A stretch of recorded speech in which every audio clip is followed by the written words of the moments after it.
নিৰ্বাচনী যুঁজ খুব আকৰ্ষণীয় হৈছে।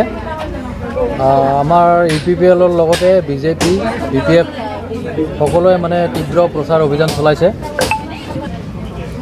নিৰ্বাচন সমাগত আৰু এই নিৰ্বাচনৰ কাৰণে পূৰ্ণ গতিত আমি কাম কৰি আছোঁ। আমাৰ সকলো কৰ্মীবিলাকে কাম কৰি আছে। এতিয়া সকলো বুথ কমিটি আমাৰ শক্তিশালী হৈছে আৰু সকলো জাতি জনগোষ্ঠীৰ লোকসকলে সদায় সহযোগ কৰি আহি আছে। আৰু অহা নিৰ্বাচনত 7 তাৰিখৰ যিটো নিৰ্বাচন আমাৰ UPPL দলক সকলোৱে ভোট দিবৰ কাৰণে সাজু হৈ আছে। আমাৰ কৰ্মীবিলাকো ফিল্ডত লাগি আছে আৰু এইবাৰ খৈৰাবাৰী সমষ্টি কোনো দলে জিকিব নোৱাৰে। UPPL আমি জয়ী হ'মেই। হয়, আপুনি মূলতে আমাৰ BTR অঞ্চলত বসবাস কৰা বড়োৰ লগত অন্য জনগোষ্ঠীৰ লোকসকল আছে। ইয়াতে সকলোৱে একেলগে আমি বসবাস কৰি আছোঁ, ভৱিষ্যতলৈও থাকিব লাগিব। এই জাতি জনগোষ্ঠীবিলাকৰ বিভিন্ন সময়ত বিভিন্ন ধৰণৰ সমস্যাবিলাক সন্মুখীন হৈ আছে আৰু এই ইছ্যুবিলাকক সমাধান কৰাৰ উদ্দেশ্যে আজি চৰকাৰে যিটো এটা সিদ্ধান্ত ল'ব লাগে বা চৰকাৰে যিবোৰ সমস্যা সমাধান কৰিব লাগে, এই ক্ষেত্ৰত বিগত 17 বছৰে হাগ্ৰামা মহিলাৰী চৰকাৰখনে বিফল হৈছে আৰু এতিয়া এই সমস্যাবিলাক দূৰ কৰিব লাগিব। এতিয়া নিখিল বড়ো ছাত্ৰ সন্থা আৰু NDFBৰ 4টা গোটৰ লগত কেন্দ্ৰীয় চৰকাৰ, ৰাজ্য চৰকাৰ চুক্তি সম্পাদন কৰিছে। এই চুক্তি আমি বাস্তৱায়িত কৰিব লাগিব, বাস্তৱত ৰূপায়ণ কৰিব লাগিব। প্ৰতিটো চুক্তিৰ দফাসমূহ ৰূপায়ণ হ'ব লাগিব। এইটো এটা লক্ষ্য। বিভিন্ন জাতি জনগোষ্ঠীক অধিকাৰ দিয়াৰ কথা আজি চুক্তিখনত আছে। এইটো সকলোকে দিয়াৰ কাৰণে আমাৰ এটা লক্ষ্য আছে।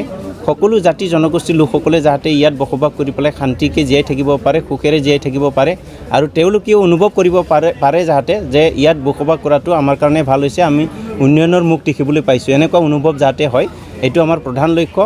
ভূমি অধিকাৰৰ কথালৈ কিছুমান প্ৰশ্ন হৈ আছে। ভূমি অধিকাৰ যিটো আছে সেইটো সমস্যা সমাধান কৰিবৰ কাৰণে UPPL দলে পলিচি লৈ আহি আছে আৰু বিভিন্ন যি চাকৰি বাকৰিৰ কথা আছে এইবিলাক ইছ্যু এড্ৰেছ কৰিবৰ কাৰণে বা সমাধান কৰিবৰ কাৰণে এতিয়া UPPL দল সংকল্প আৰু পলিচি লৈ পেলাই ওলাই আহিছে।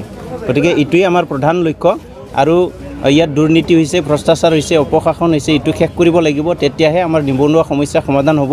মেৰিট বেচিছত মানুহবিলাকে চাকৰি পাবলৈ সক্ষম হ'ব, সংস্থাপন পাবলৈ সুবিধা পাব আৰু সেইকাৰণে এতিয়া সকলোৱে UPPL দলক সকলোৱে আঁকোৱালি লৈছে। একো নাই ইয়াতে। আমি সকলোতকৈ আগত আমি আছোঁ। আমি এতিয়া আমাৰ সমীক্ষা মতে 28,000 ভোট আমি পাই আছোঁ আৰু সকলো জাতি জনগোষ্ঠীৰ সঁহাৰি আমি লাভ কৰিছোঁ। কেৱল বড়ো জনগোষ্ঠী নহয়, বিভিন্ন জাতি জনগোষ্ঠী ভাষা ভাষী লোকসকলৰ আমি সঁহাৰি পাই আছোঁ, সমৰ্থন পাই আছোঁ আৰু তেখেতসকলৰ সঁহাৰি আৰু সমৰ্থনেই BPF দল যে ইয়াতে নিশ্চিহ্ন হৈ গৈছে এইটো বুজাই আছে। ইয়াত কোনো দলৰ অস্তিত্ব নাই। BPF দল এটা সময়ত আছিল, কিন্তু BPF দল 15 বছৰীয়া শাসনকালত তেওঁলোকৰ বিভিন্ন দুৰ্নীতি ভ্ৰষ্টাচাৰ দেখি পেলাই আৰু ৰাইজে যিহেতু ঠগ প্ৰবঞ্চনা প্ৰতাৰিত হৈছে, সেইকাৰণে আজি ৰাইজে BPF দলক মানে ইয়াত ৰিজেক্ট কৰিব বিচাৰিছে। আমাৰ UPPL দলক তেওঁলোকে আদৰিব বিচাৰিছে আৰু UPPL দলে প্ৰথম শাৰীত আছে আৰু বাকী দলবিলাকে কিন্তু বহু পিছত আছে। 28,000 ভোট আমি যদি পাওঁ, বিৰোধীৰ কাৰণে ভোট আছে আমাৰ এইটো সমষ্টিত 56,000ৰ পৰা যদি পল হয় 47,000 পল হ'ব। তাৰে ভিতৰত 28,000 যদি আমাৰ লগত আছে, বিৰোধীৰ কাৰণে হয়তো 18,000, 19,000 ভোট বাচিব।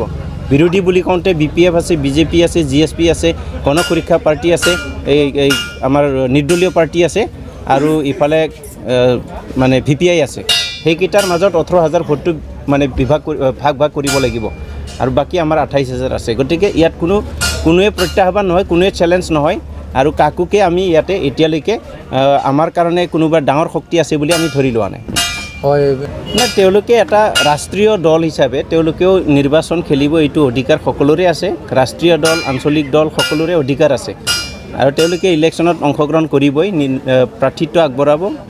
কিন্তু কাউন্সিল ইলেকশ্যনত কাউন্সিল গঠন কৰিব লাগিলে ইয়াতে দুটাই দল আছে। BPF এটা, BPFৰ দিন উকলি গৈছে আৰু UPPL নতুনকৈ উত্থান হৈছে। UPPLক সকলোৱে আঁকোৱালি লৈছে। UPPL দলেহে ইয়াত চৰকাৰ গঠন কৰিব পাৰিব আৰু UPPLৰ বাদে বাকী দলবিলাকক কোনো ৰাইজে ভোট দিবলৈ ইচ্ছা প্ৰকাশ কৰা নাই। কেৱল এটাই বিকল্প, BPFৰ বিকল্প হৈছে UPPL দল আৰু UPPL দলত থাকিলেহে অধিকাৰবিলাক পাব, সকলোৱে আশা কৰি আছে। ইয়াত জনগোষ্ঠীবিলাকে অধিকাৰ পাবলৈ গৈ আছে।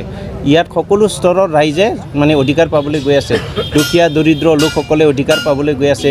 নিবনুৱা সমস্যা সমাধানৰ কাৰণে যিটো পদক্ষেপ লোৱা হৈছে আমাৰ যিসকল শিক্ষিত যুৱক যুৱতীবিলাক আছে এই দলটোক মানে সমৰ্থন দিছে। গতিকে এই দলটোৱে চৰকাৰ বনাব আৰু বেলেগ দলে ইয়াত কোনো চৰকাৰ বনাব নোৱাৰে। বিজেপি কেণ্ডিডেট দিব পাৰে, BPF দিব পাৰে, GSP দিব পাৰে, কোনোবা নিৰ্দলীয় আহিব পাৰে, কাৰোৰে ইয়াতে গুৰুত্ব নাই। কেৱল মাত্ৰ UPPL আৰু UPPL জিকিব আৰু UPPL চৰকাৰ বনাব। গোষ্ঠীবিলাকক অধিকাৰ দিবই লাগিব। ইয়াত সকলো জাতি জনগোষ্ঠীৰ যিবোৰ জাতীয় সমস্যা আছে এইবিলাক সমাধান কৰাৰ কাৰণে আমি পদক্ষেপ ল'ব লাগিব। ইয়াত দুখীয়া দৰিদ্ৰ লোকসকলক সহায় কৰিব লাগিব। তেওঁলোকে যাতে মানে নিজৰ ভৰিত নিজে থিয় দি পেলাই নিজৰ ঘৰখন চলাব পাৰে তেনেকৈ ব্যৱস্থা কৰি দিব লাগিব। চৰকাৰী চাকৰি যিমানখিনি মানুহে পাব তাতকৈ অধিক মানুহ হয়তো চৰকাৰী চাকৰি নাপাব।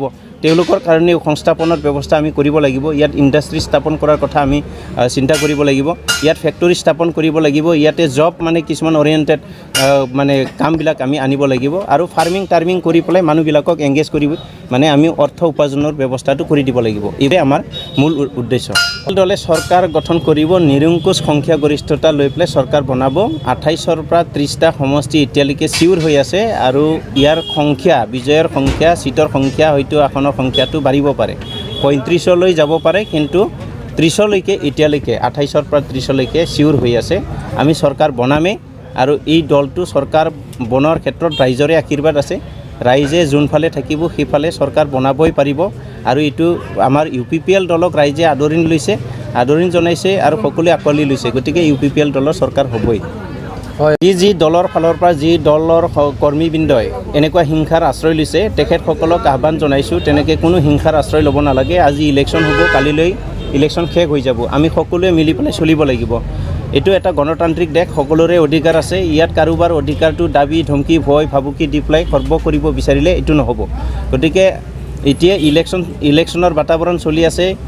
7 তাৰিখত ইলেকশ্যন হ'ব আৰু 2 দিন বা 3 দিনটো ধৈৰ্য ধৰি থাকিব লাগে। মই বিৰোধী দলৰ যিবোৰ মানে কৰ্মীবিলাকে যি ধৰণৰ এই হিংসাত্মক কাৰ্যকলাপত লিপ্ত হৈছে তেখেতসকলক বিনম্ৰতাৰে আহ্বান জনাইছোঁ যাতে কোনো কাৰণতে হিংসাৰ আশ্ৰয় নলয় আৰু নিৰ্বাচনত যদি আপোনালোকে ভাল কাম কৰিছে আপোনালোকক সকলোৱে সহায় কৰিব।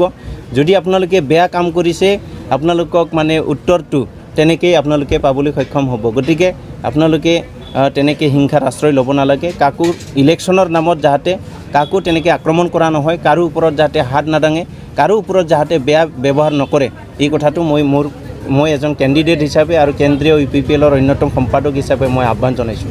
7 তাৰিখত অনুষ্ঠিত হ'ব লগা যিটো BTR কাউন্সিলৰ নিৰ্বাচন, সেই কাউন্সিলৰ নিৰ্বাচনত সকলো BTRবাসী ৰাইজক মই এটাই আহ্বান জনাইছোঁ, পৰিৱৰ্তনৰ স্বাৰ্থত আপোনালোকে সকলোৱে নিজ ভোট কেন্দ্ৰত গৈ পেলাই যাতে ভোটদান কৰে আৰু ট্ৰেক্টৰৰ ছবিত যাতে ভোটটো দি পেলাই UPPLৰ চৰকাৰ আনে। UPPLৰ চৰকাৰ যদি হয় আপোনালোকৰ জনসাধাৰণৰ দুখীয়া দৰিদ্ৰ লোকসকলৰ চৰকাৰ হ'ব আৰু সেই চৰকাৰটো যেতিয়া আহিব আপোনালোকে সকলোৱে সা সুবিধা পাব। আমাৰ BTRত এতিয়া নতুন এটা চুক্তি হৈছে, এই চুক্তিটো ৰূপায়ণ কৰিব লাগিব আৰু দুৰ্নীতি ভ্ৰষ্টাচাৰ অপশাসন BPFৰ 17 বছৰীয়া যিটো শাসনকাল এইটো আমি অৱসান ঘটাব বিচাৰিছোঁ, এটা নতুন যুগৰ সূচনা কৰিব বিচাৰিছোঁ। গতিকে সকলো স্তৰৰ ৰাইজক মই আহ্বান জনাইছোঁ, ভোটাৰ ৰাইজক, যে UPPL দলৰ ট্ৰেক্টৰৰ ছবিত ভোট দি পেলাই আপোনালোকে যাতে চৰকাৰ আনে আৰু আমাকো যাতে ৰাইজক সেৱা কৰিবলৈ সুবিধাটো দিয়ে, এইটোৱে মোৰ আহ্বান।